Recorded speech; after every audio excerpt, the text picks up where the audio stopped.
Toto je ten menší z dvojice displejov Tesly, ktorý sa vlastne nachádza za volantom. A pozrite sa, ako perfektne to modré auto, ktoré tam vidíte, to je naše, perfektne sa zobrazuje. Teraz vlastne tu stojíme v zápche a dokonca rozpoznalo motorkára, ja skapem, normálne vpravo prešiel a normálne sa to tam objavilo na displeji. No dobre, ale čo som chcel, že zobrazuje, ako vám svietia svetlá. Pozrite sa, vlastne teraz som na sekundu, keď podržíte normálnu brzdu, tak vlastne on vám dá, hej, tuto vlastne nám svieti, že môžem ju pustiť, auto stojí a pekne vidím, že nám svietia zadné brzdové svetla. Keby som sa trošku mierne ťuknem do plynového pedálu, tak vlastne okamžite zhasnú. Teraz som zase zastavil. A už nám ukazuje vlastne tuto, že pozor, pred vami je iné auto.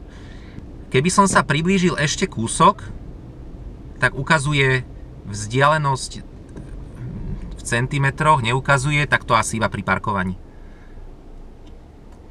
Ale vidíme tu vlastne maximálnu povolenú rýchlosť, ktorá je 30. Vidíme tu zostávajúci dojazd, tých 277 km.